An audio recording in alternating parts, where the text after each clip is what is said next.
It's time for another trope count, where we count all of the traditional small-town hot cocoa romance tropes in a Hallmark Christmas movie. The goal? Find the movie that racks up the most tropes. Will it be today's film? Let's find out. A great Hallmark Christmas film must fit the Hallmark feel-good formula. It's a genre of film with repetitive movie tropes that we all love. We will identify the tropes into 4 trope categories: story, character, Christmas, and activity. It's all very scientific, and it's fueled by hot cocoa. Today we take a look at the 2020 Hallmark film Christmas in Evergreen, Bells Are Ringing, starring Rukiya Bernard, Antonio Cayonne, and Holly Robinson Peete. It's the third of the Evergreen sequels, and at the time of this video, the final Evergreen film. If you haven't seen it, spoiler alert. The residents of Evergreen finally get their own movie. Hannah is unhappy her boyfriend Elliot is looking to expand his tinker shop, not a euphemism, takes a job at the town museum, while Michelle prepares for her wedding, and in the end, no one is married, but they all still love each other. So, make some hot cocoa and make a final wish upon that snow globe. Let's count the tropes that make up Christmas in Evergreen, Bells Are Ringing. We open with a toy train riding around the Book of Evergreen, opening the final chapter of this series. Santa begins to tell this story when Hannah interrupts, providing us a quick recap of each Evergreen film and an update on all the couples who were brought together. Elliot and Hannah just finished teaching the ornament making class at the Turner Tinker Shop that they recently renovated. Tree farmer Henry on his way out tells them they should be proud of their accomplishments and walks out saying, "Toodaloo." Hi, Henry. Hannah keeps herself busy and runs off to her other job at the inn, kissing Elliot goodbye. She runs into Nick, but we all know he is Santa in disguise. They reminisce about how they both broke the snow globe last year, and it's good to see Nick taking responsibility, tiptoeing by it every day. She makes a quick stop at the Kringle Cafe, meeting up with Michelle and Carol, who offer her a glass of cider. Hannah is helping Michelle with her wedding to Thomas, who's still out of town, closing his logging camp for the holidays. Michelle wants to keep the wedding small since it is scheduled for December 23rd. Her family is coming to town, including her father Gordon and her sister Sonia, and she wants to avoid interfering with other people's celebrations, but Michelle is that friend who doesn't think your holiday plans matter. She doesn't have time to plan the wedding and is on her way to interview candidates for the director of the new Evergreen Christmas Museum. Hannah finally arrives at the inn to start her job, where a guest is checking in and is offered free Christmas cookies. Megan announces that the inn is booked through the holidays, allowing her to give Hannah a Christmas bonus. Later that evening, Elliot and Hannah are decorating the inn and the tree, discussing how they can improve the tinker shop. Elliot reveals he applied for a grant that Ezra told him about, and in a weird coincidence, Ezra, played by Chris Cope, shows up returning to Evergreen after moving to Boston in the previous film.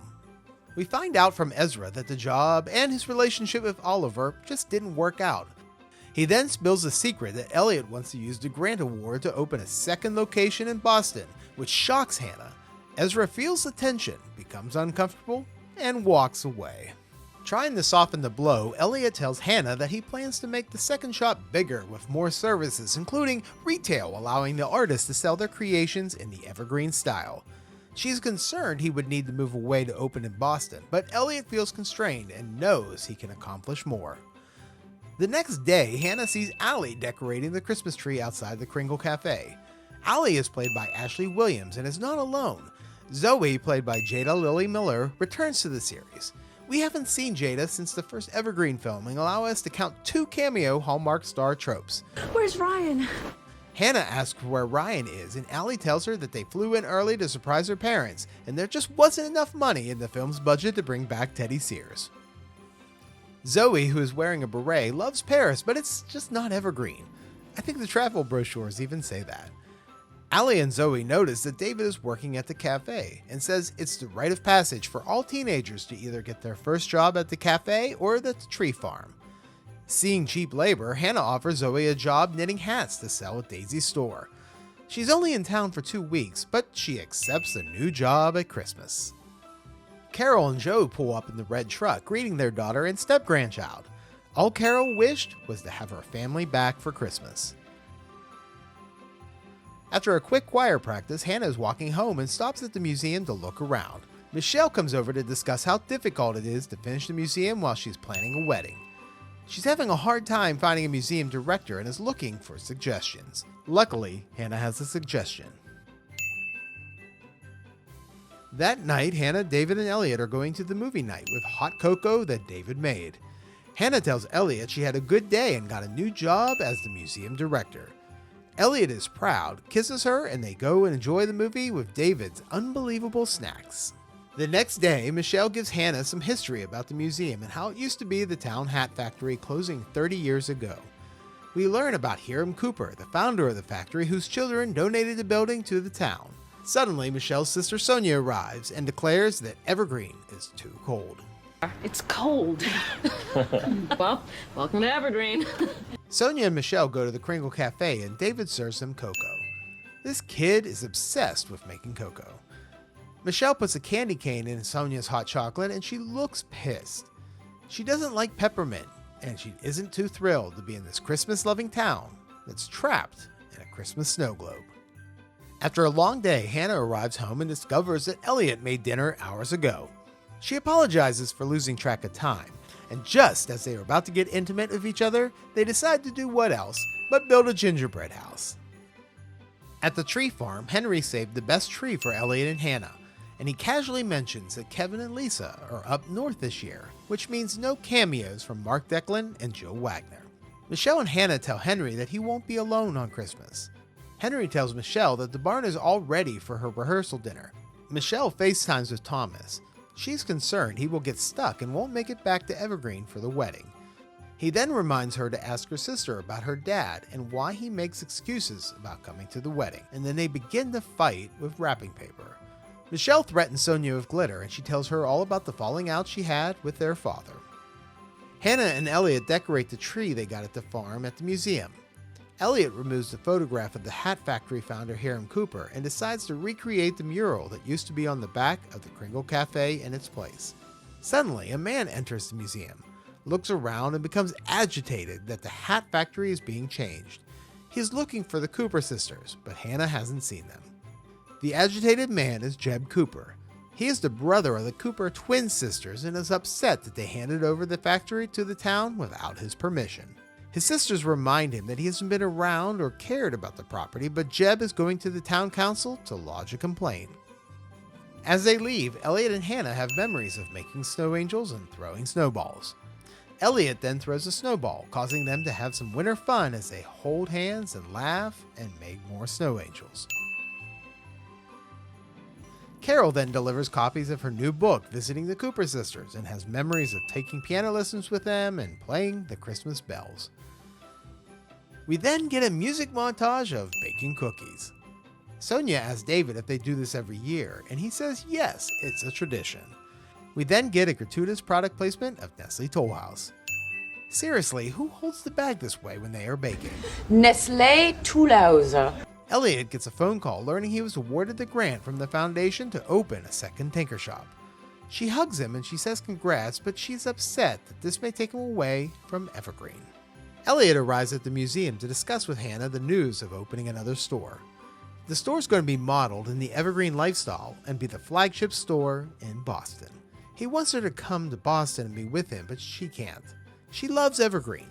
At the Kringle Cafe, Sonia is going over the plot so far. Ebenezer Scrooge wants to change your plans for the museum. Yep. Your husband-to-be is stuck in Maine days before your wedding. Yep. And your boyfriend wants to move to Boston. Anyone else have any holiday-themed problems? I love Sonia. Carol points out that her son-in-law is trapped in Paris because there wasn't enough room in the budget for Teddy to return.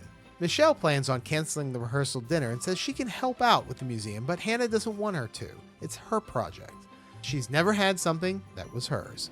She goes to leave and puts on a white coat, giving us the wears multiple coats trope. Hallmark ladies love their different coats.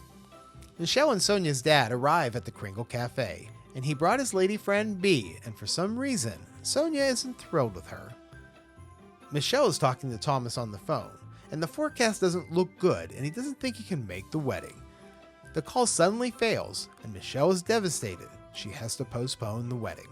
Hannah confronts Elliot to finish their conversation. He doesn't like that they haven't talked and where they left things. She wished he told her sooner he was planning on opening another store. She knows who she is, and she knows what she wants, and it isn't moving to Boston. She thought he wanted the same thing. She suggests that maybe they take a break. to figure out what they both want, giving us the third act misunderstanding. That night, David confronts Hannah making cocoa again. He tells her everything's going to be okay. She lies on the couch, dreaming of her relationship with Elliot. At the Crinkle Cafe, we learn that Michelle is sad she had to postpone the wedding, but on the bright side, they have the festival and the museum opening up. Gordon and Sonia are unsure if they're going to stick around. Christmas has never been their thing, and the entire cafe gets quiet, giving us the best scene in the film. Christmas has never exactly been our thing. I wouldn't say that too loudly here. Okay. Michelle decides to have a party. After all, she ordered all this expensive wine. Michelle wants coffee, but Sonia says, nope, you need some cider. At the rehearsal dinner that was converted into a Christmas party, Michelle is bummed and sad that Thomas won't make the wedding when suddenly a snowball fight breaks out, instigated by David and Zoe. Hannah and Elliot team up to throw snowballs and slowly hug. We get an almost kiss, but they can't because they are on a break. We were on a break! Later, Hannah is interviewing town people for the museum.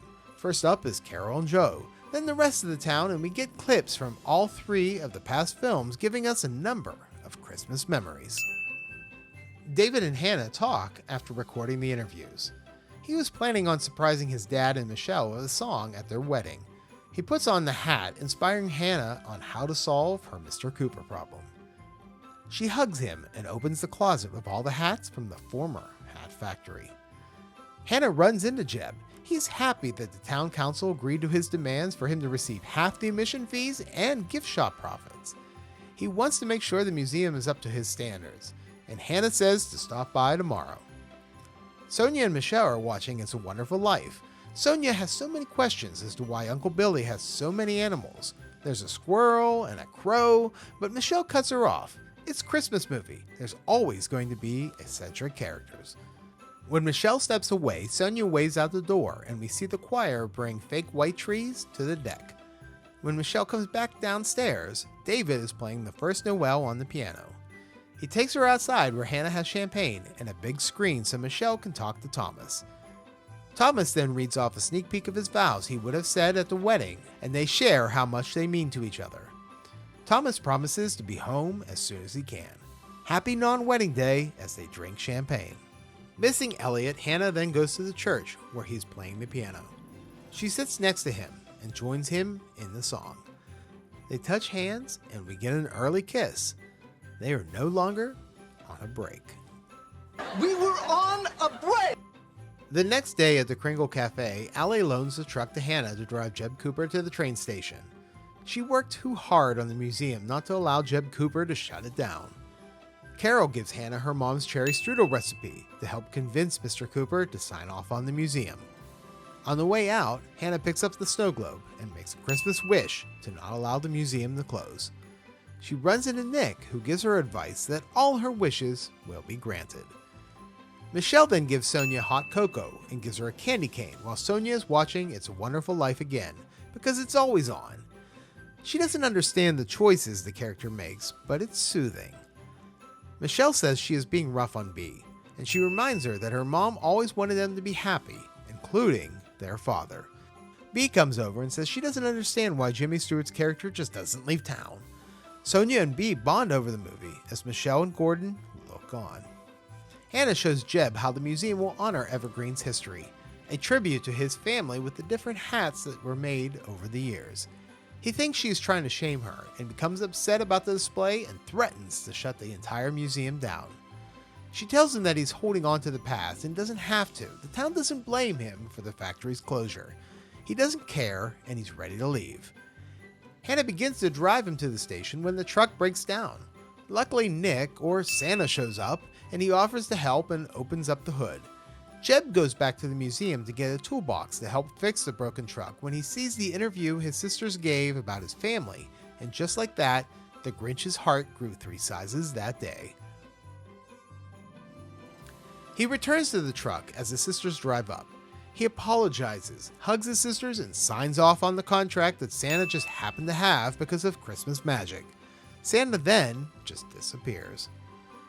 The festival begins with the museum opening up.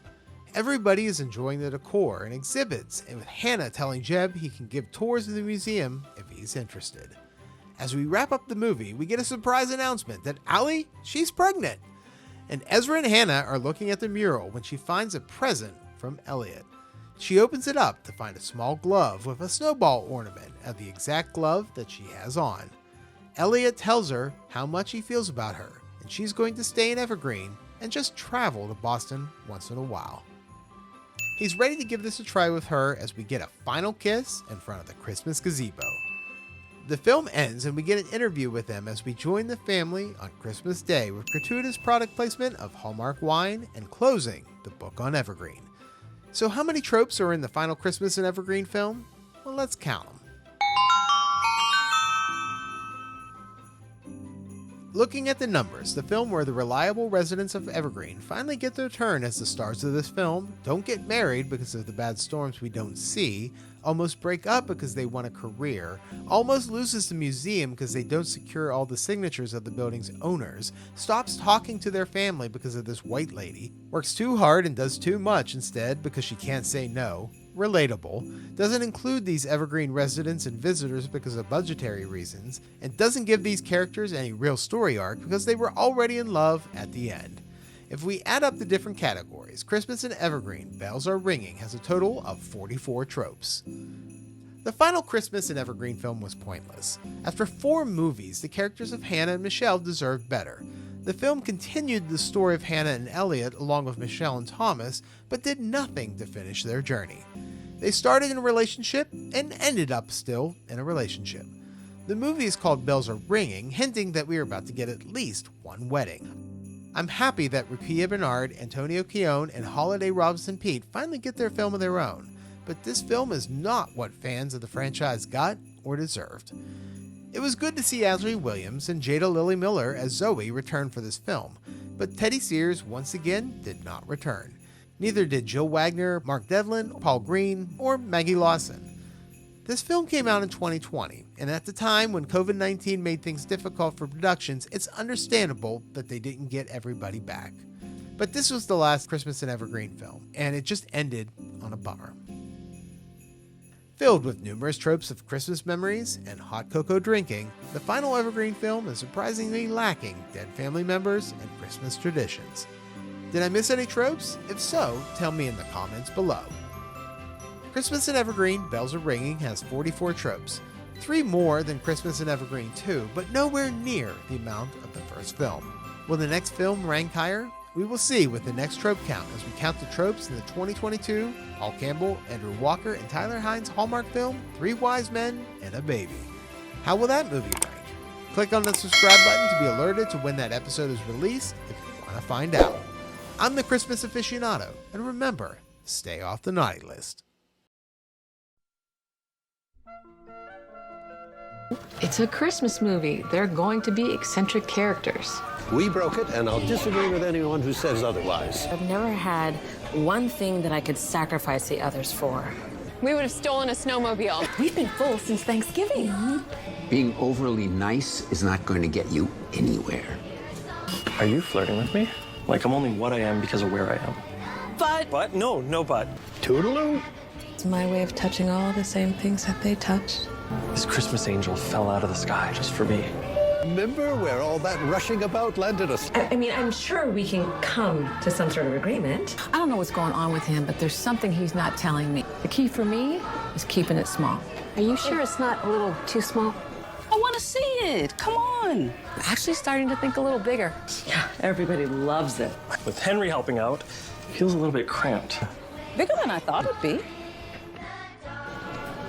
Happy not wedding day. It's no Evergreen, but it is Paris. I like how the town sees me. I want a Christmas break job. We would have snowshoed.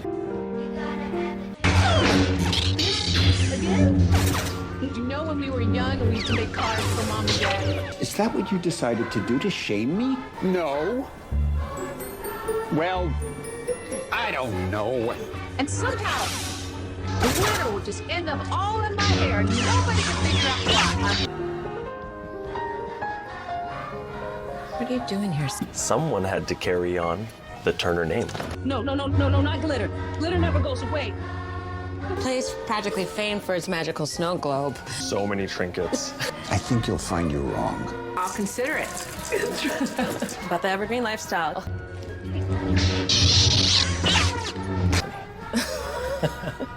Wow. Ebenezer Scrooge wants to change your plans for the museum.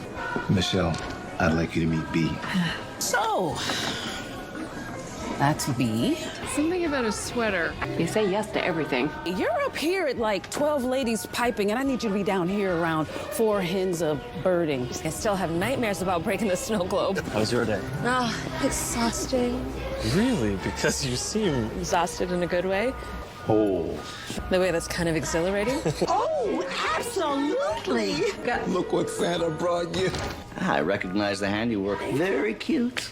I just keep thinking about the Tinker Shop. Do you need help? Understand the choices any of these people make.